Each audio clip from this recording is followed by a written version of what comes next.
All right, we are back. Apparently, Mhm. again, sorry, we're still working on back end uh, production here, but yeah, we're back for winners bracket round two. But first, we the losers bracket round one did finally resolve Komodo advancing over Crizalio. So something to note there: we had four fountain control lists; they all were in the losers bracket, and now two of them have been eliminated. Just Pupicidus and Alunix are the only two fountain control players still alive. But that's loser talk. We're here for winners bracket round two, and we've got a big matchup here. Tony G on Armory up against Haidar on Bruce Combre. And here to help me break down this matchup is Gabe. Let's Yeah, break it hello, down. hello. Yeah. So Haidar and Tony G, both members of SPG, and they have been running this particular matchup a lot. Um, from their mouth, they say that game one is favored for Tony here on his Tavrod Armory list, whereas Haidar over there on the Bruised Combre or Dark Combre list is supposed to be favored post board. But we'll see how the matchup actually plays out. Um, what's your opinion on this Bruised Combre deck? I think we only have two people playing it, and the variations are slightly different. Yeah, I think it's a nice evolution of Combre. Adding at least Banish and Slay makes a lot of sense. The Dark Returns a bit of a surprising evolution here in the Bruce Combre list. I don't remember seeing it much, but I have been playing decks like these Dark Combre or Mossy Xenon, whatever you want to call it, lists. And the Dark Returns combined with Protects and Stand Togethers gets pretty awesome. So it's a fun little combination of things there, but it does require playing a unit and then it dying and then bringing it back. But it makes sense on some level with harsh rules and ascendants. I like combining dark rule a bit more with or dark return with those cards a bit more than protect and stand together naturally, because if you're going to wipe your own board, at least you can bring some of it back. Yeah, Dark Return is definitely the card that stands out to me as not having as much synergy as most typical Dark Return decks, but it's still fine. It's extra copies of Mystic Ascendant, like you said, so it can be fine. And I definitely really like Banish and Slay in this deck. What you're losing out on over traditional Combre is Valkyrie Enforcer. That's the biggest thing, Yeah. and Valkyrie Enforcer is still very good. We see TJP trying really hard to fit that in because it's still so good. Mhm. But having more permanent removal has just been a big help for Combre in this more Tavrod Yeah. heavy meta, and a couple other cards that just really need to be dealt with permanently. Yeah, getting away from Valkyrie Enforcer is never something I can fully endorse because Valkyrie Enforcer, as you said, is so strong. But in these harsh rule based combat decks where you're really just a big control deck that happens to have units that sometimes get in the way before you cast harsh rule, it makes a bit more sense where you just want less fodder getting in the way of or disincentivizing you from using harsh rules, just cleaner to use.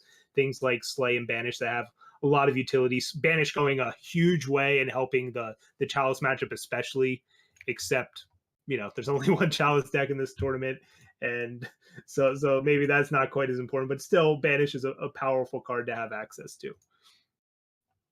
Yeah, and I think we have players on mulligans. How do you feel about the opening hands here? I'll feel better about them once I actually am looking See at them? them. So All let right, me yeah. let me dive So in here. I'm too busy still looking at deck lists, but I'm sure there's some nice stuff some nice here. cards in them, some Yeah, premium cards here and there. I agree. yeah, Tony G actually has pretty good power, only one Justice, but he's got a Slay, a Quarry, and an Icaria, which I actually don't think is too bad. I'm just wondering if that's going to be what he goes for here. Because this is not a super fast matchup, and so just having your Icaria guaranteed in your hand isn't the worst game plan, especially when you have some card selection in the form of Quarry. Whereas on Hydar's side, he's got slightly less exciting hand. Just nice 4 power, all the influence he wants. Protect, Seraph, and Harsh Rule. So both players with very keepable hands, but there's definitely better hands available to them, and it's are they willing to risk it to try and get that more powerful hand, and what are the chances of that? Yeah, so somehow Tony G slipped away from my friends list. It is a crowded place, so I'm getting Rest in that pieces. fixed so I can jump in here. Um, Tony G confirmed not good enough for Rhino's friends list. yeah, not sure how that got missed out, but I at least am in on Hydar's side. And yeah, protect, Seraph, harsh rule, power. Not a bad hand there. Players should be getting the go ahead shortly, and there we go. I'm good on this end now too. So I think the players are taking a slight break, as I'm sure chat can see. But we have Hyder finishing his mulligan, and Tony G is, I think, on the play here. yeah, So so Hythar did mulligan, wanted to find maybe a bit more card advantage, high impact cards, and found it with Find the Way, Mystic Ascendant, Dark Return. There's your Oh, late yeah. game. Just got to find the mid game. Speaking of mid game, Tony's got nice fixing, whole lot of shiny cards. We're gonna see those all over the place with whew, yeah, this is a curve. Quarry into Slay, Tavrod and Akari ready to go, and even a cheaper Slay here, just getting that unconditional removal for this matchup. Yeah, The he one thing really Tony needs that. needs to find is Justice. Exactly. Okay. And there it is. Well, that was good casting, everybody. Yeah, a lot of suspense there. You know, long periods of unknownness. But yeah, finds a second Justice Source. Now just needs to find a third one in the 6th and 7th power. But in the meantime, we'll either get to curve out into Tavrod if he wants to put that on the empty board and force Hythar to have the answer. And seems like a good strategy here. The other cool thing is with this Artisan draw, you might be able to play Artisan before you swing with Tavrod and buff those weapons even further before you draw. Oh, yeah. Tavrod And can only draw weapons and Tavrods, but that's a pretty good package of things to be able to draw. yes, so Tavrod in this deck versus Argenport, I'll take a second to talk about that. In the Argenport deck, sure, you have you know, the possibility of drawing 2 cards, but the Armory deck has a higher chance of just always drawing the 1 card, and Tavrod is still really good when he draws 1 card a turn and gives it +4 attack. Yeah, especially in Armory where you're already buffing those weapons further. Look at this, a 10-2 Auric Runehammer's the hate here. And even if you whiff on your other units, it just makes something like Smuggler Stash better, right? You can dumpster your Akarias or Maidens or Artisans off of Tavrod, but you can still get them back in the late game via Smuggler Stash. So it's not all bad if you're discarding cards, although here we saw Vanquish and Rise go. Those are never coming back. Yeah, that's all right, though. I don't think Tony G minds with a hand of Ikaria and all kinds of other goodies in there. So here we see Hythar opt to not play any of those parliaments in hand and just passes over to Tony G, who slams on the A space. I guess whiffs on the Tavrod, which can happen. Yeah, puts a harsh rule, 3 power, and a maiden into the void. And Hythar opts to not block this Rakano Artisan, doesn't want Torch to be live, but I think Tony G might just slam a hammer here. Instead, Slay coming out. And yeah, here comes the hammer. Wow. Yeah, you're not really worried about Marshall here if you're Tony, because even if they, I guess Marshall would silence Tavrod, it loses endurance at end of turn and it could come in and hit the hammer, but you're getting your opponent down to 6. You have a Torch in hand, you have an Ikaria in hand. And that's game, right? Yeah, Slay is going to finish off this even without Slay. Yep, and the beatdowns come in. So Hythar being a little too conservative there. He is a conservative player. That is his style. Opting to die with a bunch of parliaments in hand, basically. Well, they would have been 4/4 Owls. He could have played, I think he had 1 or 2 chances to play 1 out. Yeah. But basically the way, I mean, that game went really fast, right? Both players kind of did nothing until Tavrod came down. And because that's because both decks have a very similar game plan of surviving and then turning on their value engines in the late game. And they were kind of racing to it. And Tavrod comes down on 5 and Mystic Ascendant is turn 7. And that's basically what we saw there. Yeah, Hythar just did not have enough of a board early on. That mulligan was just way too slow of a hand. He got to develop his power, but it didn't matter. Tony G just totally took over the board. Yeah, but I think as the players themselves said, it's a bit favored for Armory game 1, perhaps because Tavrod is a bit faster, and also just Armory has a decent Combray matchup, and Bruce Combray is still a Combray deck. Yeah, There's now just so much value to be gained.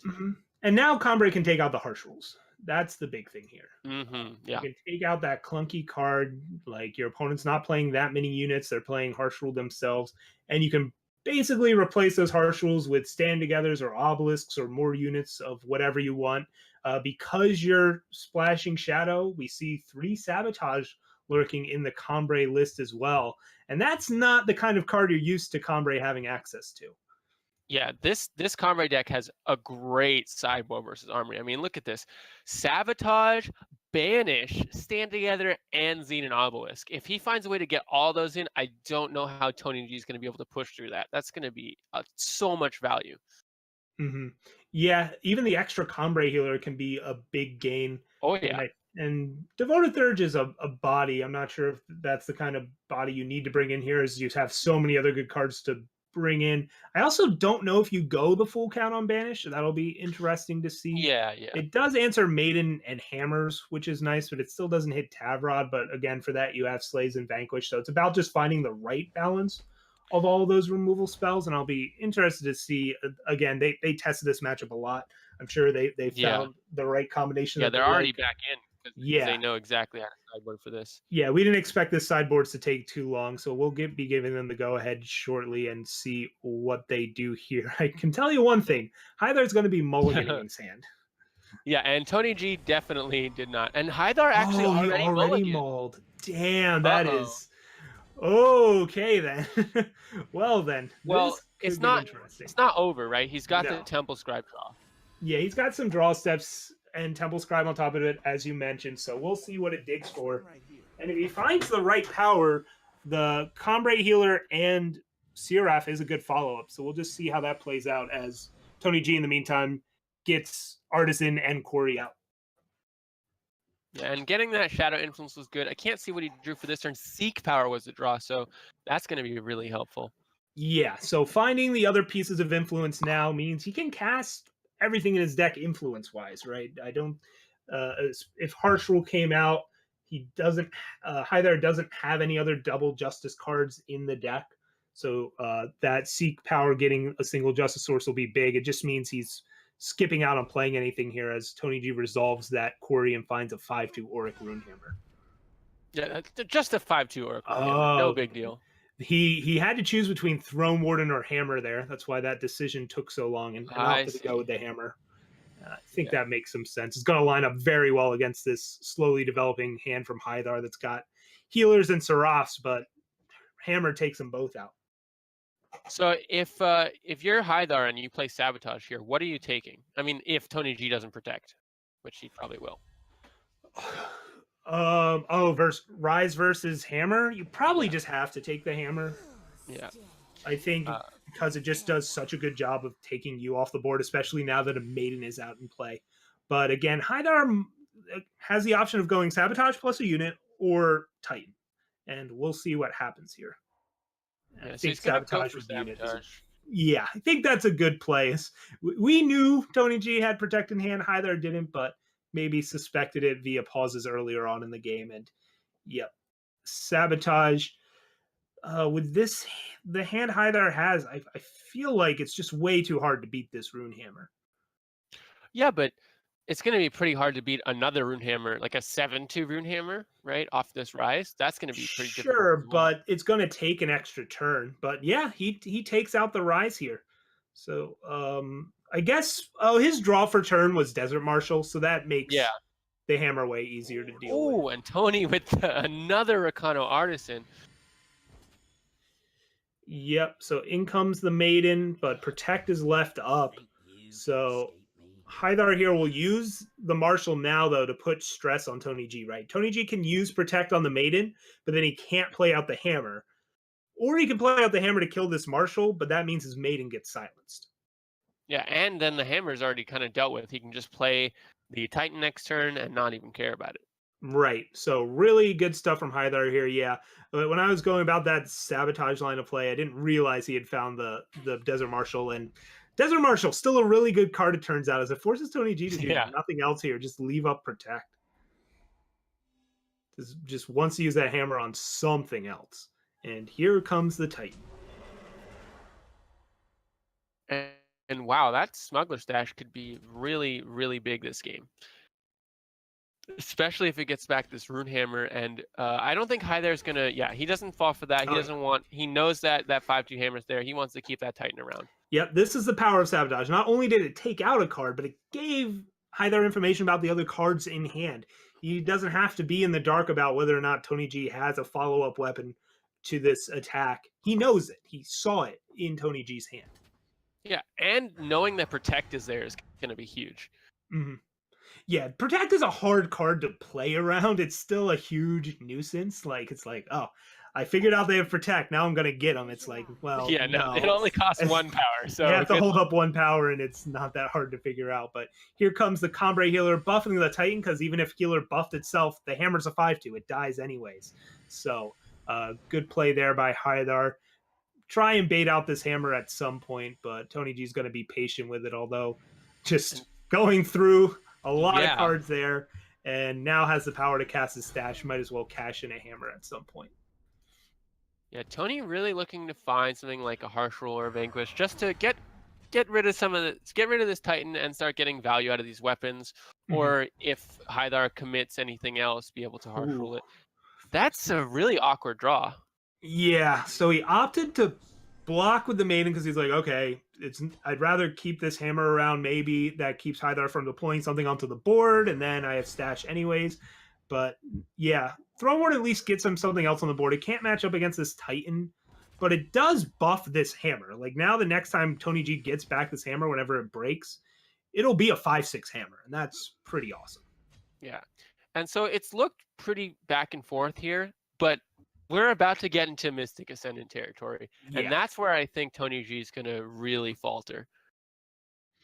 Yeah, TonyG can kind of keep up in the card draw aspect with Hythar. Like, he's got Smuggler Stash. It's just Hythar's card advantage is in the form of more bodies on the board. Mystic Ascendant grows. So Hythar's just in a spot where he wants to draw power. The more power he draws, the more cards he draws. The more cards you draw, the more power he has. And then eventually Great Parliament ends the game, right? So yeah, if somehow Seraph or Mystic Ascendant doesn't. Yeah, exactly. Even if, and also that Throne one was great because now the stash gets back a bigger hammer. But yeah, even if TonyG deals with these Ascendants, they're gonna draw Hythar a card. Yeah. And then eventually Parliament's just gonna come down, and he's gonna still have a full hand. And this whole state goes back to taking the Rise, right? Imagine if this Auric Runehammer was a 6th strength Runehammer, a 7th strength Runehammer. Yeah, 7th strength. It'd be lining up much more nicely with the things that Hythar's playing out here, where this 5 attack just isn't quite enough. It's dealing with the Seraphs and the unbuffed Mystic Ascendants in hand, but those are eventually going to get out of range as we see TonyG find a Tavrod for this turn that'll get silenced pretty quickly. And finally the Protect comes out. I think Tavrod, it finally puts TonyG into a more stable position because he can actually block now, and he can even double block, and if he really wants to, he can even attack with Tavrod, which Hythar might have to just lose a Titan for, and give Tony a target for this Runehammer because of how powerful Tavrod is. Yeah, before Hythar was not compelled to block something like Throne Warden. Tavrod is a bit more of a compelling thing to get off the board because it's not just doing 5 damage. It's every time it attacks, it's drawing cards. So now it might give him the setup to finish something off with a hammer, but instead he's opting to just build up the board, try and compete with Hythar. Although it's kind of hard to compete with Combray on building a great board presence. And Hythar looks like finally finds some power and gets it ascending going. And now TonyG used Protect to protect Tavrod from being silenced. But now he's exposed to if Hythar ever finds a Slay or something like that. Oh, discarded a privilege of rank there. Yeah, right? only gets one justice. And no weapon. No weapon. No, Tavrod is not as high of a hit rate as I think some people imagine. And yeah, basically suicide attack with this Tavrod, but Auric Runehammer will get to clean up one of these Titans. So yeah, lose a Tavrod for a Desert Marshal and a Titan, but you have to play out your hammer and you get a Sigil as a payoff. Not quite what TonyG was hoping for there. I mean, I think TonyG needed to make an attack there because he wasn't winning this game otherwise. Before he didn't want to make the attack because just, he was at such a low life total that if he is attacking, Hythar can maybe just attack in for way more. But his hand was forced, and now he missed, and here's 2 Mystic Ascendants. Have fun. Yeah, so Tony G's at draw Harsh Rule or bust territory, and he draws Harsh Rule. The problem is Hythar's follow-up is Double Parliament Obelisk. Yeah, Great Parliament with Obelisk. It's just insanity. How do you feel about Hythar not swinging it at all there? I thought maybe the Titans would come in or something like that. Well, is his name Hythar? Yeah, he's he the not most a fan conservative of Comfrey player in the game. Yeah. All right. Well, there it is. Harsh Rule comes out. Hythar gets hit for 5 by this hammer, and now we'll just see, probably owls that are backed up by an obelisk gets the play here. Yep. 6/6 owls against a 5/10 hammer. I'm not the best mathematician in the world, but that seems good for Hythar as the sabotage comes out. Protect will protect it, because why not? And Tony G's got to rip more Harsh Rules off the top, and even then, it's going to be get more owls, Seraph in hand. Just, this is not looking good for Tony G. Yeah, even if he draws 2 Harsh Rules off the top, it's still just CF comes down. And then what do you do? Yeah. Yep. So Combray Healer comes down just to get a little bit more threats on the board. Tony G draws a Fire Sigil for turn, scoops it up, and we get a game 3. Yep, that was a pretty exciting match, honestly. We got to see both players try and develop their game plan, and we saw how Combray just is a little more dense with its value. Yeah, and we saw how Xenon Obelisk is better than Harsh Rule in this matchup. Turns out. Turning those owls into 6/6s mattered quite a bit there, I would say. Oh, yeah. I mean, I think he still would have won the game with, just double Parliament, but yeah. Do you think anything is going to change here? I think both players kind of have their sideboard figured out. Yeah, they've played this matchup a bunch. They're maybe tweak something because they're so familiar with each other. They might try and next level, something somewhere. But but I think it's hard. Like look at Hythar's post board: 2 obelisk, 2 stand together, 2 protect, 3 dark return, 3 sabotage. It's just play your really good cards and play them a lot. Yeah, as I kind of speculated on, no banishes, just the 4 slay is the removal. And then you also have Desert Marshal, which, as we saw, can effectively be removal post board.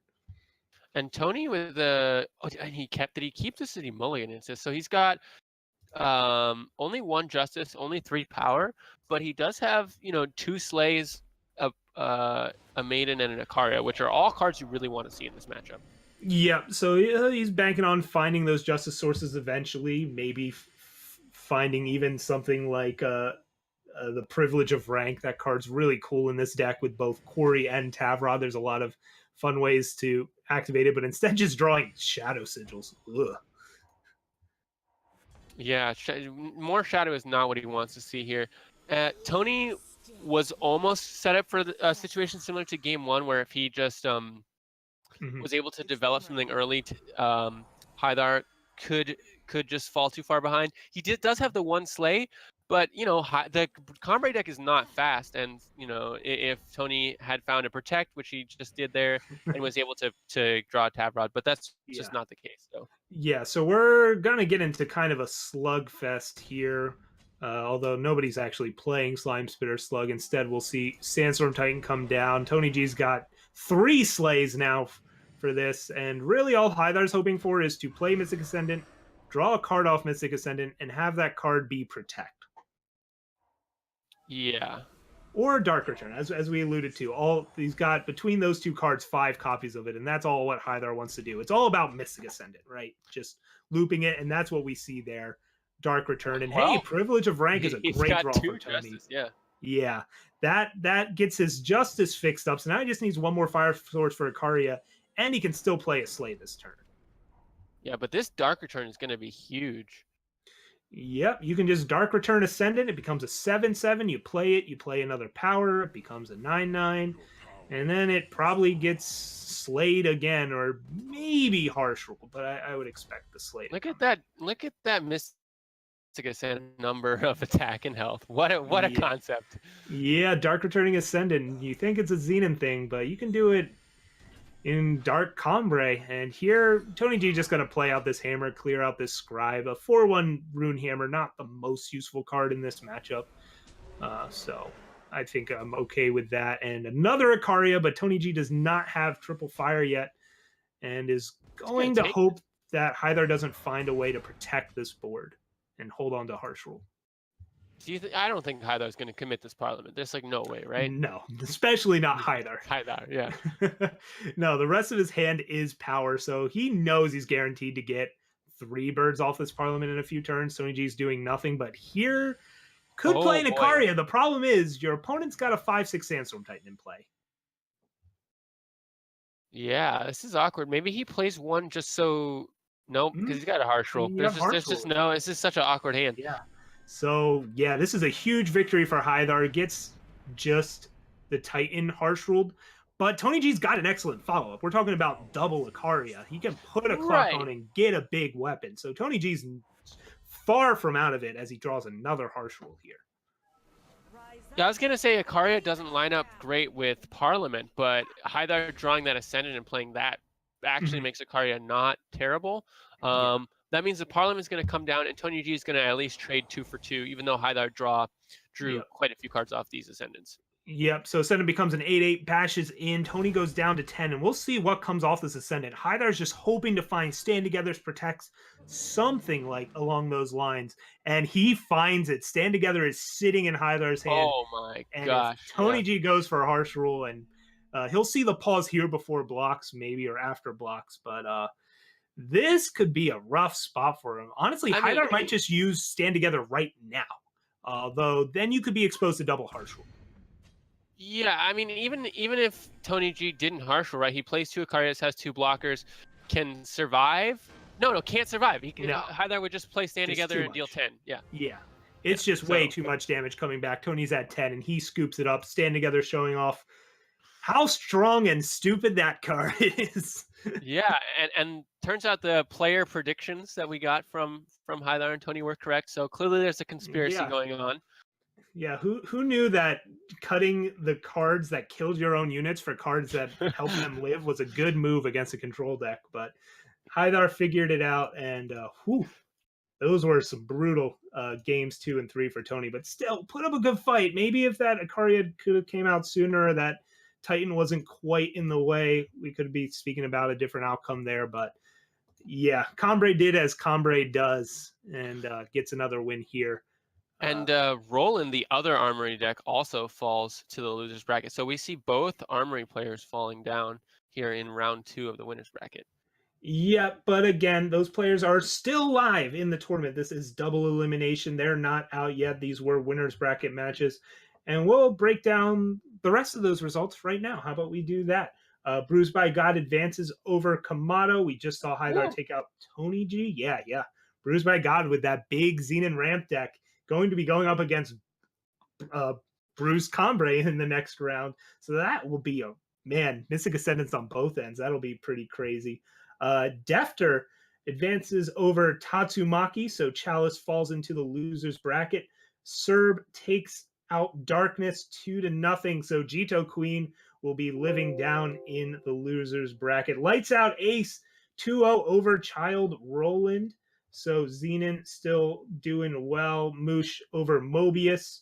Various takes out Grimfan. Grimfan tumbles to the loser's bracket. And Thundershot 2-0's Tabu. Thundershot still in the winner's bracket, matching up against Viserius in the next winner's bracket round. So some surprising and maybe not so surprising results as we go forward. That's the fun thing with card games. You don't know till you play the game. And with that, we're going to take a quick break, and then we'll be back with Losers Bracket Round 2 action here in the Eternal Tournament Series Season 6 Invitational.